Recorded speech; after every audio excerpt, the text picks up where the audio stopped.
Magandang umaga po sa inyong mga lahat. Ngayon po ay kapistahan ng pag-aakyat sa langit ng buong katawan at kaluluwa ng ating Panginoong Hesus. At ito'y tawag natin the Ascension. Ito ay 40 days after He resurrected. Then He is having His homecoming where He belongs, and that is heaven. And we know that the Lord, before ascending into heaven, blessed His disciples and telling them to remain in Jerusalem until the indwelling of the Holy Spirit. And that is the time of what we call Pentecost, the birth of the church.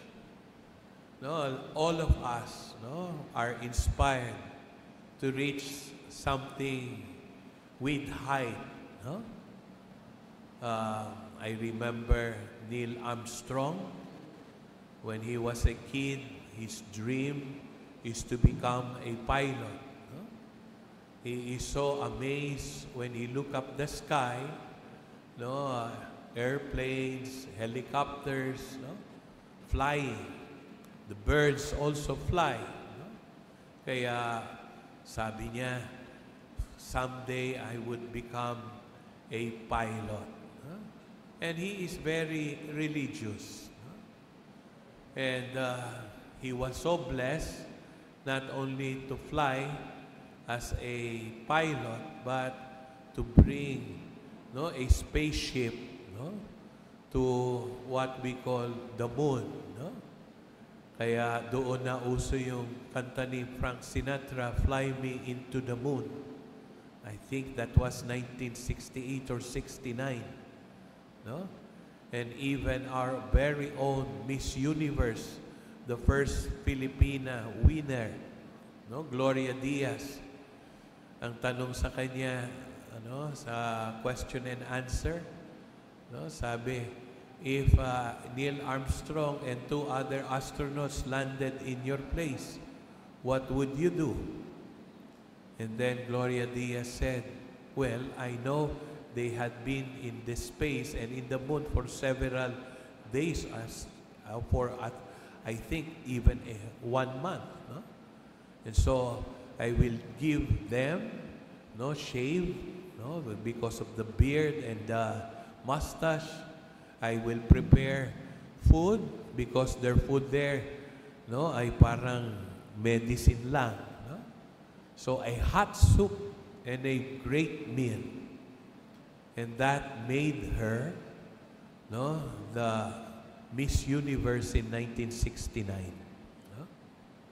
And Neil Armstrong made one big step on the moon. And he said when he looked at the earth from the vantage point of the moon, sabi niya, God is so powerful and majestic that He created a beautiful earth. Lahat, even the song, na Fly High, or the movie,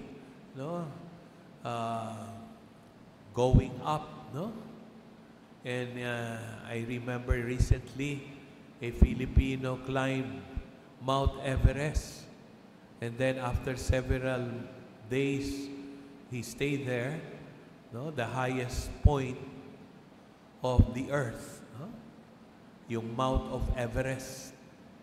And then he died. And now, I learned the passing of Father Linus, yung ating regular priest dito sa Talita Cum Healing Mass. He died recently, and last Saturday was his burial. Kaya sabi ko, aakyat na rin sa langit ang isang mabuting pare. Kaya sabi ni Lord, I will ascend into heaven and to prepare a place, a room for all of us. Even if we are 7 billion people, population on earth, all will be well accommodated in His home. No? At nalaman ko rin, no, na mamaya bebendisyonan ko ang ating pinagpipitagan na head ng ating Talita Cum Healing Mass and also St. Peter Community, si Brother Ernie Bordeos. Kasi lilipad na rin siya. Hindi pa sa langit, no? Siya'y pupunta as sabbatical leave to Switzerland. No? Pero para na ring heaven ang pakiramdam. Kasi sa Switzerland, pag nakakain ka ng dark chocolate ng Switzerland, akala mo nasa heaven ka na.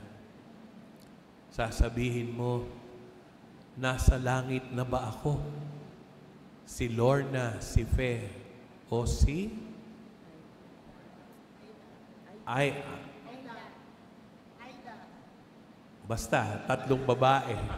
No? Aida. No? So sabi, pag maganda raw yung nasa ospital ka at maganda ang nurse, sasabihin mo, para ka na rin nasa langit. No? So, lahat tayo gusto maging to fly, no? To go to places. Pero for all Christians, the happiest place is none other than heaven. No? Sabi, ang makita lang ang mukha ng Diyos ay sulit na sulit na. No?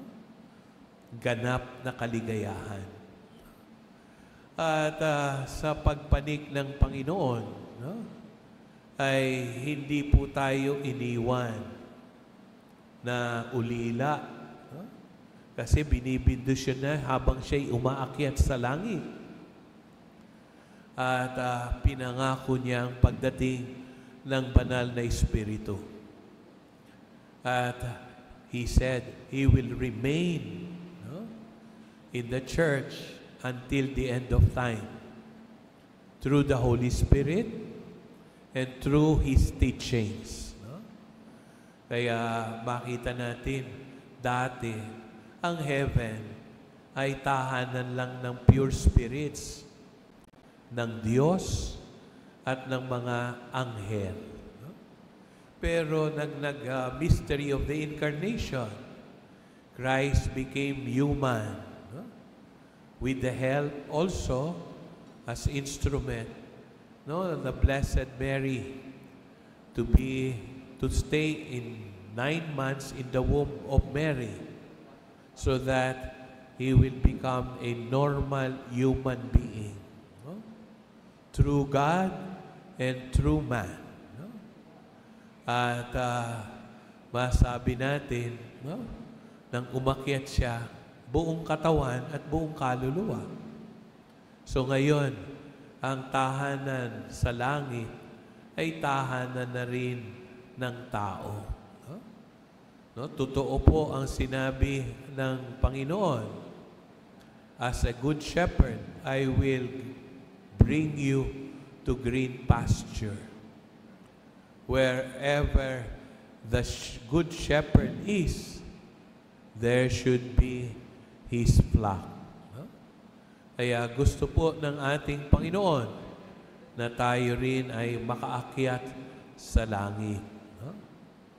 At nais niya na tayo ay mabigyan ng eternal life. No? But kung sa Panginoon umakyat siya sa langit, kasi ang kanyang mission accomplished. Pero tayo po dito sa lupa, habang tayo humihinga, ay hindi pa po tapos ang ating misyon. Kaya maganda na we strive to do good, to choose the right thing and what is moral. Kasi the battlefield between good and evil is on earth. Kaya maganda, pinaghahandaan po natin ang ating departure flight to heaven. Huwag po nating makaligtaan na ang focus natin ay tayo makarating sa langit. No, dito sa lupa, temporary lang po tayong nagstay. No, kaya maganda, araw-araw gawin natin ang kalooban ng Diyos at pagpapalain tayo one day to reach heaven. Amen.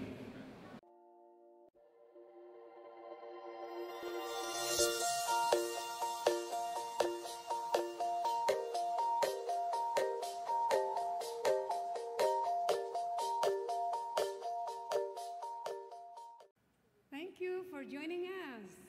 View our past broadcast on the St. Peter Community YouTube channel and St. Peter Community Facebook page. Don't forget to like, to share, to subscribe, and hit the bell so you can be notified on our upcoming activities. Maraming salamat po at laging tandaan, unahin natin lagi ang Diyos.